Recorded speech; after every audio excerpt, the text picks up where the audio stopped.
Bora aí, irmão Juan, por favor. Meu Deus e meu Pai, muito obrigado por nós estarmos aqui, meu Pai, para mais uma aula, ensinamento, meu Pai. Muito obrigado por nós estarmos aqui, meu Pai, para aprender esse é o propósito do curso, meu Pai. Muito obrigado, meu Pai, pelo que tem sido apresentado, meu Pai, por cada professor, meu Pai, por cada método, por cada móvel, meu Pai. Eu tenho aprendido muito, meu Pai. E a palavra de Deus, meu Pai, a gente tem que aprender todos os dias, meu Pai. E que a gente possa entender, meu Pai, que esse estudo também de teologia, meu Pai, nós estamos fazendo para ponto de equilíbrio, meu Pai. Mas que a gente também possa entender, meu Pai, que é o Senhor que fala, meu Pai. Não deixe a gente perder, meu Pai, a voz de Deus, meu Pai. Quem revela a Bíblia é o Senhor, meu Pai. Nos ajuda, meu Pai, a caminhar. Nós estamos quase na metade desse curso, meu Pai, com muitas lutas, mas somos muito abençoados. Abençoa a vida do professor, meu Pai, que está dando aula para a gente, está encerrando esse ciclo, mas vai voltar outros ciclos, meu Pai. Que o Senhor possa estar abençoando ele, capacitando ele, meu Pai, direcionando a vida dele, meu Pai, e abençoando, meu Pai. Em nome de Jesus. Amém. Amém. Obrigado. Vamos lá, então hoje, soteriologia, continuação, certo? E aí, o que a gente pretende fazer hoje? Bom, lembrando que soteriologia, né, e vocês sabem porque é o título do livro, teologia sistemática, né? E aí, o que é teologia sistemática? E aí, de repente, alguém tem dúvida nesse assunto, né? Porque a Bíblia, ela não foi dada para a gente com as suas doutrinas organizadas. Entendeu? As doutrinas da Bíblia, elas não vieram de forma organizada. Então, cabe ao estudioso, cabe ao teólogo, ele extrair essas doutrinas da Bíblia e organizá-las. Entendem? Né? Então, tudo isso que é falado está na Bíblia. Inclusive, essa noção de extrair, ela é muito importante. Porque aquele que estiver pregando, aquele que estiver ensinando na escola dominical, aquele que estiver evangelizando, não deve colocar na Bíblia nada, mas sim extrair dela aquilo que ela quer ensinar. Né? O ponto é esse. As doutrinas bíblicas, elas não estão organizadas na Bíblia. Então, cabe ao teólogo, né, organizar essas doutrinas. E aí, nós temos os vários tratados de teologia sistemática, né? Berkhoff, Strong, Stanley Orton, Charles Finney, etc. Né? Então, esses teólogos, eles pegaram e organizaram essas doutrinas e sistematizaram essas doutrinas. O que é sistematizar? É organizar. Né? Então, daí nós temos essas várias doutrinas. Da soteriologia, que é a doutrina da salvação, a arqueologia, a doutrina do pecado, a angelologia, tem a bibliologia, a doutrina da Bíblia, tem a ontologia, a doutrina de Deus, cristologia, a doutrina de Cristo, pneumatologia, a doutrina do Espírito Santo, escatologia, a doutrina das últimas coisas, etc. Né? Isso é importante. E então, o que acontece? Cada teólogo, de acordo com a sua cosmovisão, ele vai montar a sua interpretação, certo? Então, o teólogo que ele é calvinista, ele vai olhar para o texto e vai sistematizar e explicar da forma como o calvinista entende aquela doutrina. E da mesma forma, o arminiano, ele vai pegar as doutrinas da Bíblia e vai sistematizá-la da forma como o arminiano ensina. Como o arminiano entende. Então a questão não é a Bíblia, a questão é a forma como o autor, o teólogo, ele olha para o texto e interpreta o texto. E aí, hoje a gente vai tratar de um assunto um tanto quanto polêmico, né? Mas é um assunto extremamente importante para nós, que é a questão da predestinação. Por quê? A gente já falou sobre todos os pontos aqui. E tudo aquilo que a gente colocou é o que está no livro. O autor aqui do livro, ele também falou sobre aquela questão do arminianismo, do calvinismo, ele também colocou, né? E aí, essa questão da predestinação, eu peço por gentileza, o irmão ou irmã, abre sua Bíblia, por favor. Porque predestinação, a palavra predestinação está na Bíblia. Mas como se entende a palavra, que é o X da questão. Então, por gentileza, abre a Bíblia em por favor. Nosso amado que está aqui na frente, eu esqueço o nome dele. Irmão Antônio, abre a sua Bíblia em Romanos capítulo 8. Eu vou pedir para você ler 2 versículos, 29 e 30. Isso.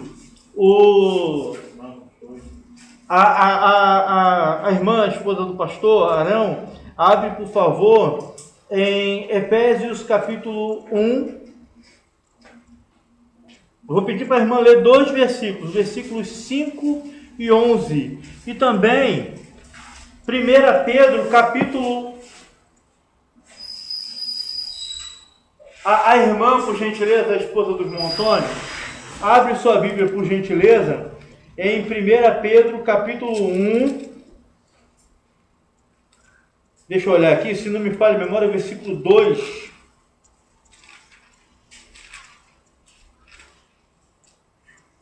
Exatamente. Versículo 2, tá? Por favor. E a gente está pedindo para vocês lerem esses versículos para a gente ver sobre a palavra. Tá? O irmão Antônio, lê para a gente, por favor. Romanos 8, 29 e 30. Isso. Porquanto aos que de antemão conheceu também, os predestinou para que serais conforme a imagem de seu Filho, a fim de que ele seja o primogênito entre muitos irmãos.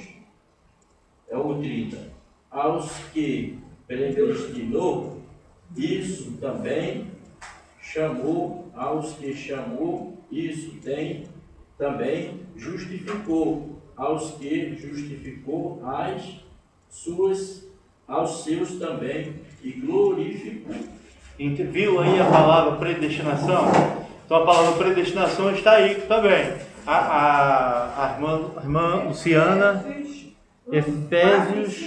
Efésios capítulo 1, versículo 5 e depois o versículo 11, por favor.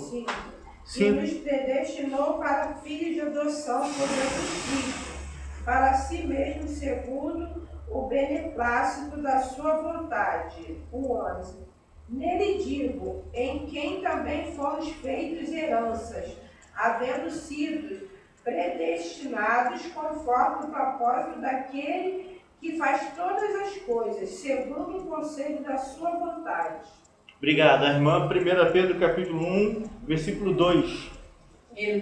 Eleitos segundo a presciência de Deus Pai, em santificação do Espírito para obediência e expansão do sangue de Jesus Cristo. Graça e paz vos seja multiplicada.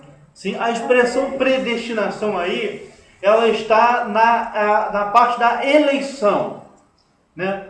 E aí a gente tem a palavra... Isso.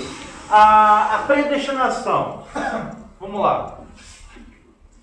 Predestinação, ok? Lembra que a gente falou que teologia... Assim, no que eu li aqui, não permita. Sim. Vou cortar o que o irmão está falando. O que deu para entender aqui, ver se não concorda rapidamente. Predestinação é o quê? Foi um escolhido dentro do ventre, como filho, primogênito. É quase isso. O que é predestinar? Predestinar é predeterminar. É alguém que já tem um destino predestinado. Entendeu? É isso, ok?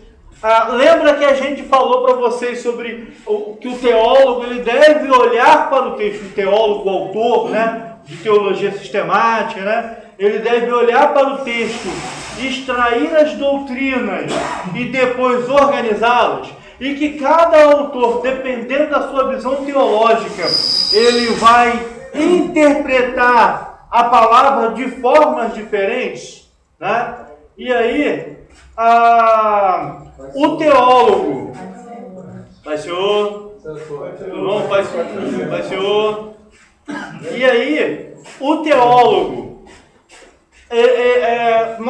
vai interpretar de acordo com a visão teológica dele, né? Então a questão não é a Bíblia, a questão é como o teólogo, o autor, né, que escreveu lá o livro, ele vai olhar para as doutrinas e vai sistematizar de acordo com a visão teológica que ele tem.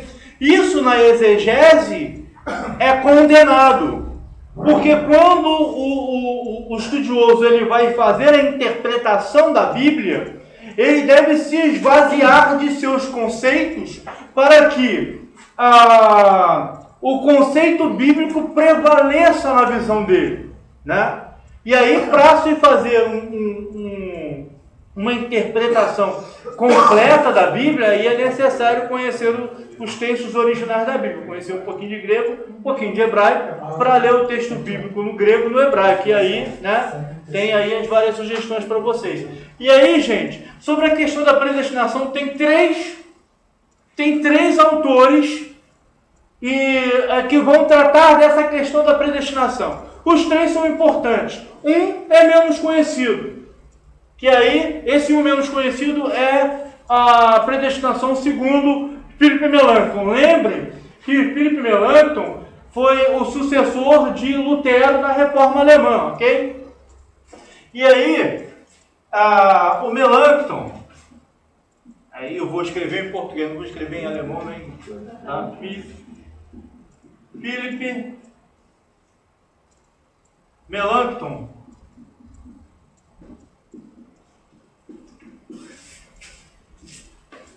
Melanchthon, ele vai dizer o seguinte, ele vai falar sobre a predestinação coletiva.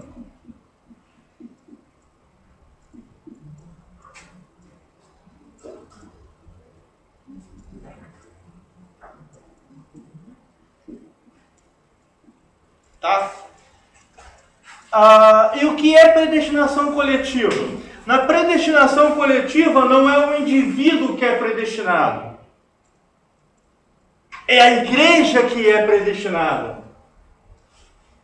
Então, na predestinação segundo Philip Melanchthon, não é, por exemplo, o Antônio que é predestinado para a salvação, mas a igreja é predestinada para a salvação. Enquanto o Antônio está na igreja, ele é predestinado. Saiu, deixa de ser predestinado, porque é a igreja que é predestinada. E essa interpretação é bastante coerente, por quê? Porque todas as vezes que nós vemos a palavra predestinação na Bíblia, ela sempre é um plural. Mas aí você está trazendo a mensagem. Aí tem a Bíblia nos relata, acho que Mateus vai Marcos, aquele que crê será salvo, aquele que não crê será condenado. Aí também diz, nem todos são filhos da salvação. Aí como que fica? Entendeu? Porque a Bíblia diz que filho não vai, entendeu? Eu entendi. Mas aquele que crê, filho vai entrar. Pai não vai salvar filho e esposa. Vai o lutador do moinho, vai outro fica. Eu só quero dizer essa mensagem aqui, predestinação, e o